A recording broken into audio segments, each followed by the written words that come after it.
the shadows beneath the lake.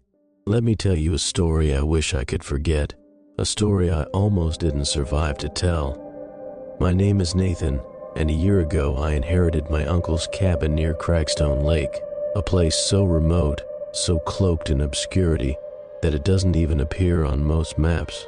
I thought I was inheriting a quiet retreat, a chance to escape the grind of city life. Instead, I stumbled into something ancient, monstrous, and utterly incomprehensible. My Uncle Martin was a recluse, the black sheep of the family. He spent his life chasing obscure folklore, ancient artifacts, and cryptic archaeological digs. No one ever took him seriously. He was the kind of guy who got laughed at during family gatherings for spouting off about ancient gods and secret histories. I hadn't seen him in years when I got the call. He'd passed away suddenly. No cause of death was ever determined. When I learned he'd left me his cabin, I was surprised. I didn't think I was even in his will. But there it was, a cabin, a dusty old dock, and a lake no one seemed to visit anymore. It felt like a burden at first, but the thought of a quiet getaway appealed to me. City life had been draining me, and the idea of solitude was more than tempting. I was an artist and a crafter. The chance to be able to work with my hands away from the temptations of the women, nightlife, and sounds of the city could lead me to my best work yet. When I arrived, the place was just as eerie as I'd imagined. The cabin was ancient and barely standing, covered in moss and vines, the wood warped and splitting. The windows were coated in grime, and the air inside smelled like mildew and decay. It wasn't just the cabin, though. The entire area felt wrong. The air around the lake was heavy, like it was pressing against my skin. The water was perfectly still, reflecting the overcast sky like a mirror. Inside the cabin, I found boxes of my uncle's notes, journals, and sketches. Martin had been meticulous about documenting his research, and it was everywhere, scattered across the floors, stacked on shelves, and pinned to the walls. Martin's sketches were another level entirely. They weren't just notes or idle drawings, they were intricate, detailed diagrams that bordered on obsessive. Every journal page was covered in sharp, precise lines, forming geometric patterns and complex symbols that I didn't recognize. Some were focused on the spiral itself, painstakingly replicating the arrangement of the stones with measurements noted in the margins, distances, angles, depths, as if he'd spent hours mapping it out. Other sketches delved deeper into abstraction. They depicted impossible structures, towering spires twisted like they'd been warped by gravity, and vast, sprawling labyrinths that seemed to stretch endlessly. Many of the pages were dominated by grotesque forms, tentacles spiraling outward, their edges so meticulously shaded they seemed to writhe on the paper.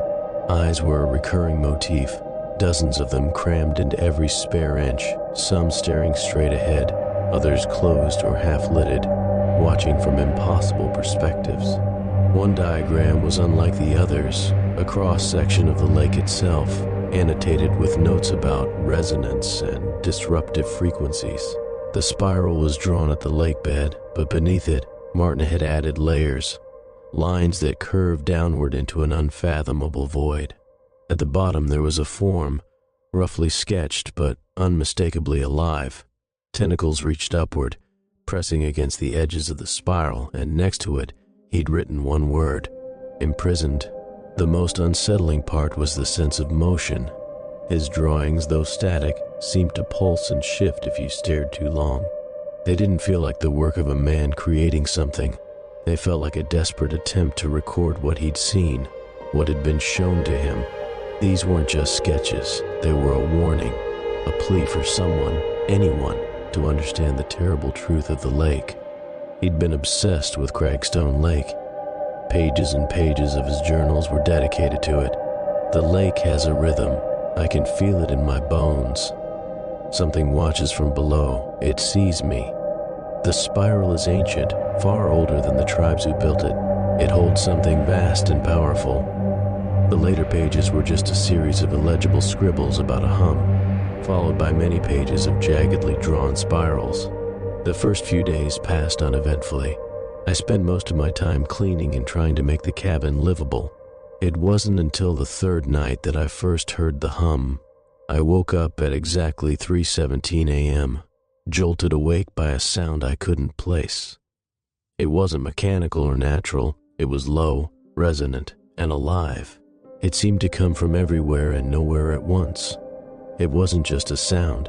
I could feel it vibrating in my chest, rattling the windows and shaking the glass of water on the bedside table. I told myself it was just the wind or the acoustics of the lake. But the next night, it happened again. And the next. Always at the same time, 3:17 a.m. During the day, I tried to ignore it. But at night, the hum grew louder, deeper. I could feel it in my teeth, in my bones. It wasn't just sound. It was like it was alive, pressing into my thoughts, whispering at the edges of my mind. The hum wasn't just a sound. It was a force. It disrupted everything. Conversations felt disjointed, like my thoughts were constantly being pulled elsewhere. Sleep became a luxury I couldn't afford. Even when the hum wasn't audible, I could feel its rhythm echoing in my skull, a pulse that synchronized with my heartbeat. My hands began to tremble during the day, and I couldn't focus on the simplest tasks. I stopped eating regularly because food tasted wrong, metallic and bitter, as if my senses were rejecting the world around me. The hum wasn't just in the air, it was inside me, growing stronger each night, worming its way into my mind like an invader staking its claim. It was as if the lake itself was alive, and the hum was its heartbeat, calling out to me, demanding my attention no matter how desperately I tried to block it out. One morning, I walked down to the dock to see if I could find the source of the hum. The lake was unnaturally still, like a sheet of glass. As I leaned over the edge, I noticed something beneath the surface, a perfect spiral of stones, arranged in a pattern that seemed too deliberate, too precise to be natural. The spiral glowed faintly as I stared at it, a soft blue-green light emanating from the rocks. Around it, fish swam in eerie patterns, their movements synchronized like a choreographed dance. They weren't normal fish, though. The creatures were unlike anything I'd ever seen or could even imagine. The first time I spotted them, I thought they were fish, but the longer I stared, the more I realized they were wrong. Their bodies were slick and translucent, their internal organs faintly visible beneath a gelatinous, glowing membrane. They were eerily symmetrical, yet their symmetry was unsettling, almost like it mocked nature's rules. Their eyes were the worst part. There weren't just two, like you'd expect. There were dozens, scattered haphazardly across their bodies, blinking independently. Some were clustered together, watching from one side, while others floated freely in the transparent mass of their forms. Their pupils, they didn't swim like normal fish. Their movements were jerky, erratic, but somehow deliberate, as if following a rhythm I couldn't hear. They moved in spirals, always in spirals, their slick forms weaving through the water like they were performing some ancient dance. Occasionally, one would break away from the group, hovering just below the surface. Its many eyes would turn toward me, locking onto my reflection as if trying to study it. It didn't feel like curiosity. It felt like recognition, like they knew me, like they'd been waiting for me. Martin's journals had drawings of the creatures too, scrawled in the margins. He called them the Watchers. One sketch showed their full forms, revealing that their bodies weren't confined to the water. Tentacle-like appendages trailed behind them, fanning out like fins but far too long, too thin, tapering into sharp points. He described their presence as guardians of the lake's secrets, bound to the spiral and what it contained. What disturbed me most was how silent they were. Even when they surfaced, there was no splash, no ripple, just the eerie, oppressive quiet that surrounded the lake.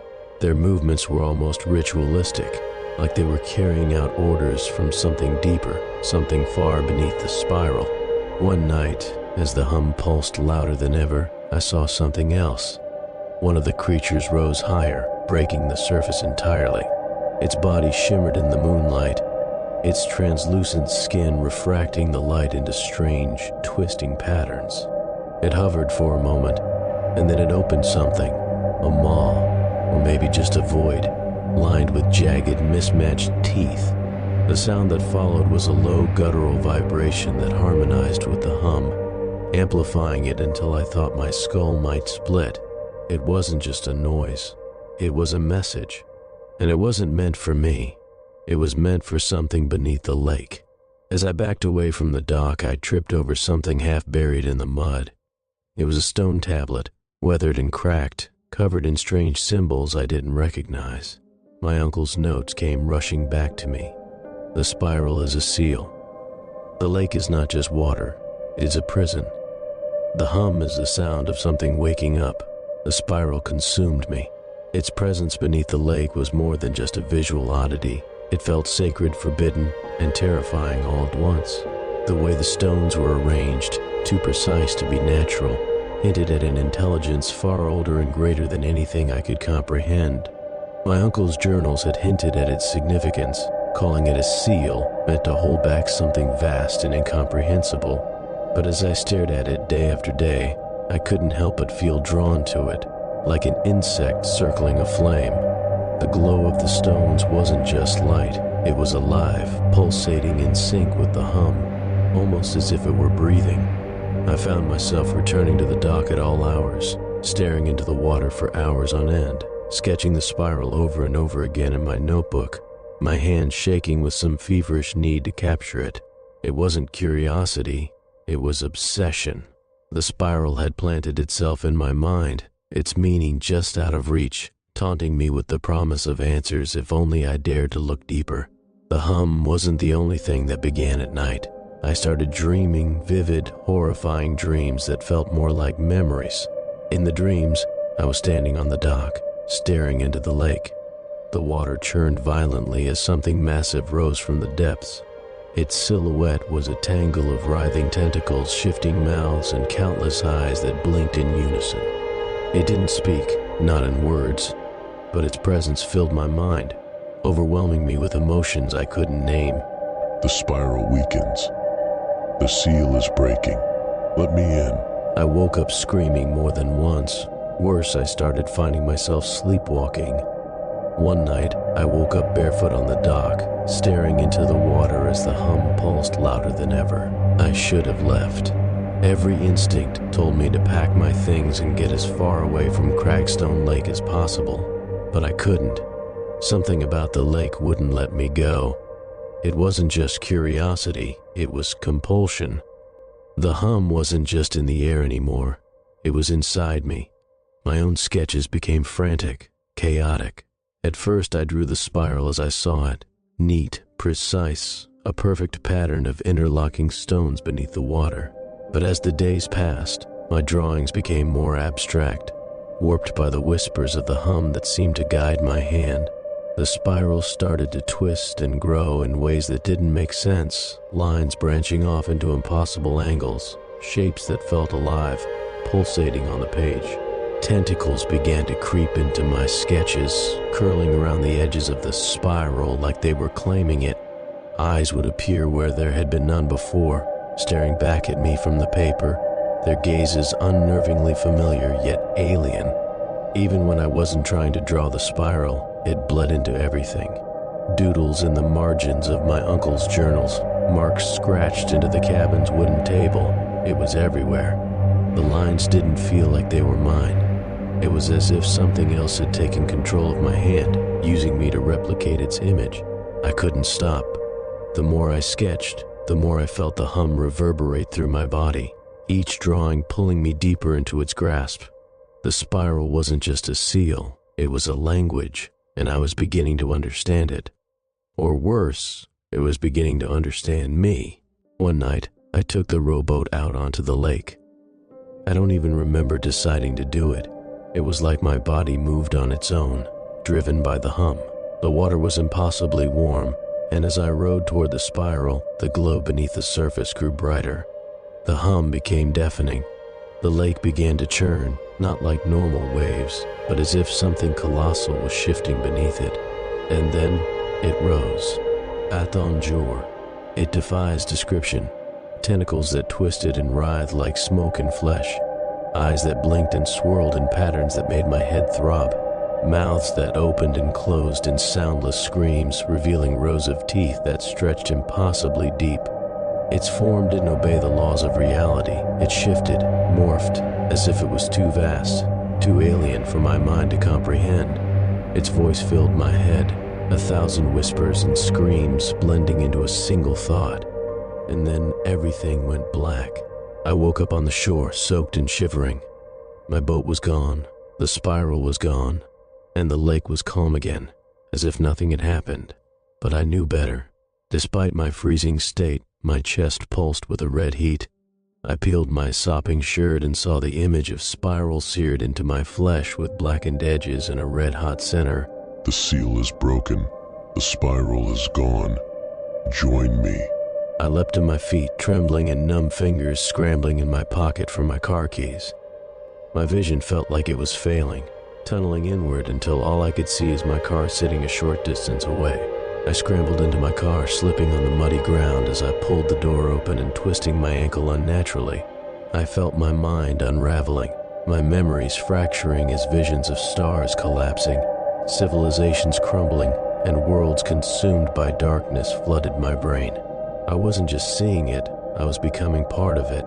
I moved through the pain, driving away without looking back behind me in fear of what could follow behind. I fled the cabin that morning and never looked back. I sold the property to a developer who plans to drain the lake and build vacation homes. I didn't warn him. What would I even say? That he's about to unleash an ancient god upon the world? Who would believe me? But the hum hasn't left me. It's quieter now, a faint vibration in the back of my mind. But it's always there, and the dreams haven't stopped. I know Athon Zur isn't gone. The sleeper waits, and one day it will wake again. If you ever find yourself near Crackstone Lake, do yourself a favor, stay far away. And if you hear the hum, it's already too late.